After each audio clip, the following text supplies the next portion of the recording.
Bonjour à tous. Il faut continuer à bien se couvrir avec ce froid qui persiste, mais samedi, les températures devraient remonter avec 9 degrés et un beau soleil. Un point plus complet sur votre météo en fin d'édition. Et avec cette vague de froid, la situation des sans-abri est encore plus alarmante. Le plan Grand Froid a été lancé vendredi par la préfecture de région. Ce plan consiste à proposer des hébergements d'urgence supplémentaires le temps que les températures remontent. On vous emmène tout de suite au cœur d'un accueil d'urgence à Lille. Reportage signé Xavier Silly. Le plan Grand Froid s'organise depuis vendredi dans la région. Pendant cette période de froid extrême, différentes structures ouvrent leurs portes, comme à l'accueil de jour du Secours populaire à Lille. Dans ce petit foyer, 20 personnes peuvent y trouver le gîte et le couvert, un toit pour ne pas subir les températures glaçantes à l'extérieur, un foyer pour retrouver aussi un peu de chaleur humaine. On retrouve un peu une ambiance, enfin un peu beaucoup même, une ambiance conviviale comme à la maison. Donc on a des box qui sont fermées par des rideaux pour avoir de l'intimité. On a des douches, on a de l'accès à des sanitaires, on a une cuisine commune. Donc le but c'est que ce soit convivial, qu'on cuisine ensemble ce que les familles ont envie de manger le soir. Donc on cuisine ensemble, on débarrasse ensemble, on nettoie ensemble comme à la maison. Le foyer lillois accueille davantage de femmes enceintes ou avec des enfants.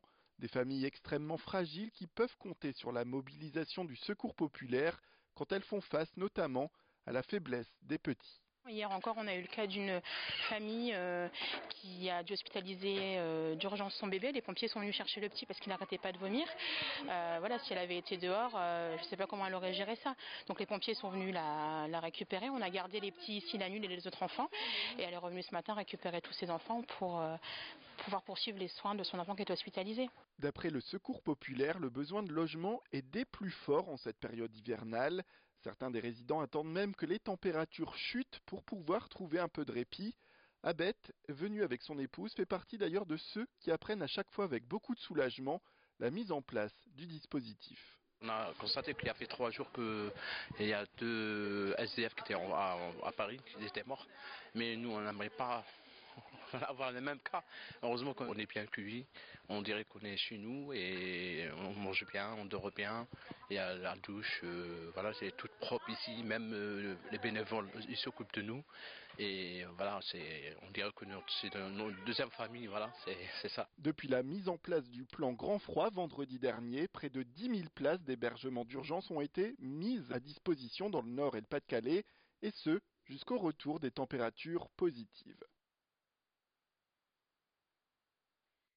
Aujourd'hui, c'est la journée internationale des maladies rares. Les associations organisent des manifestations un peu partout en France pour parler de ces maladies qui touchent environ 3 millions de personnes en France, soit une personne sur 20. Ces maladies sont souvent difficiles à diagnostiquer et il existe peu de traitements en général pour y faire face. Idil Gunaï était place Riour à Lille ce matin et a rencontré l'une des représentantes d'associations, elle-même atteinte d'une maladie rare. Je vous propose de l'écouter. Ces maladies rares sont très difficiles à diagnostiquer. Moi, j'ai eu la chance entre guillemets, d'avoir une arthrite, de rencontrer il y a des arthrites dans le gauche-grêle, mais il n'y a pas que ça, c'est une maladie générale. Et d'avoir rencontré un rhumato qui y a pensé. Il faut tomber sur quelqu'un qui y pense. Et en général, oui, on compte bien entre 5 et 10 ans d'errance diagnostique avant d'arriver à... Bon, après, il n'y a pas vraiment, nous, on n'a pas de traitement curatif. On n'a que des traitements d'aide, essentiellement de la corticothérapie. Donc moi j'ai adhéré tout de suite à l'association pour pas être seule justement. Moi si j'ai quelque chose à dire aujourd'hui c'est ça, c'est vraiment ne pas rester seule. Parce qu'avoir une maladie chronique c'est déjà isolant, mais alors une maladie chronique rare, là on se sent vraiment très très seul, très perdu. L'entourage comprend pas, les autres médecins comprennent pas, donc il faut vraiment se faire aider.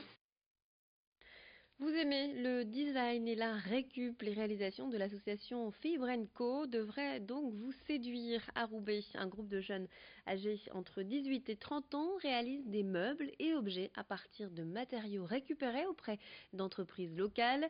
Ces jeunes qui ont intégré ce chantier ont des difficultés à accéder à un emploi. Ce travail est donc une façon de les réinsérer dans le milieu professionnel. D'ici quelques mois, vous pourrez découvrir les réalisations dans un showroom qui sera situé dans le centre ville de Roubaix. En attendant, vous pouvez voir les produits sur la page Facebook de Fibre & Co. Explication au micro d'Idil Gunaï. On crée notre mobilier à partir de matériaux de récupération qu'on récupère auprès de différentes entreprises. bien sûr au niveau local. On n'est pas sur des trajectoires trop longues, puisqu'on est dans une démarche d'économie circulaire. On récupère principalement du bois de palette. On a de plus en plus aussi la possibilité de récupérer des essences de bois. On récupère également du métal, puisque ça faisait partie aussi des matériaux qu'on souhaitait récupérer dès le départ. Et là, on a commencé à intégrer un troisième matériau qui est le carton. Et on va commencer à créer aussi une gamme de mobilier à partir de tiroirs en carton. Comment occuper vos enfants pendant les vacances? Pourquoi pas revenir au loisir ancestral et les emmener voir un spectacle de marionnettes? À Sizouan, le théâtre Mariska vous propose 3 représentations par jour pendant les vacances. La particularité de ce petit théâtre, c'est son savoir-faire.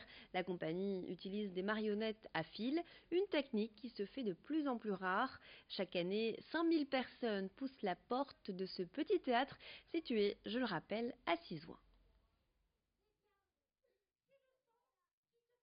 Et en ce moment, on parle beaucoup du froid, des températures négatives, mais aussi des températures ressenties. Alors, qu'est-ce que cette appellation veut dire exactement? Estelle Dargent nous l'explique. 1 minute pour comprendre. Et en cette période de froid, on va parler des températures ressenties. Qu'est-ce que c'est exactement? Eh bien, c'est une notion qui est née durant la Seconde Guerre mondiale, en fait, lors d'expéditions en Antarctique par les États-Unis. Les chercheurs se sont rendus compte que le vent, qui n'est pas pris en compte pour les températures, eh bien, provoque une perte de chaleur sur la peau. C'est pour ça qu'on a plus froid quand il y a du vent. Au début des années 2000, donc, les Canadiens ont commencé à théoriser cette notion de température ressentie et ils ont même mis au point un outil pour la calculer en fonction de la vitesse du vent. Ainsi, s'il fait par exemple moins 5 degrés et que le vent souffle à 30 km/h, alors il fera moins 13 en ressenti. Et attention, on dit bien moins 13 et non pas moins 13 degrés car il ne s'agit pas d'une mesure mais d'une notion. Voilà, et vous pouvez retrouver l'intégralité de ces reportages sur notre page Facebook. C'est la fin de notre édition. Tout de suite, votre météo.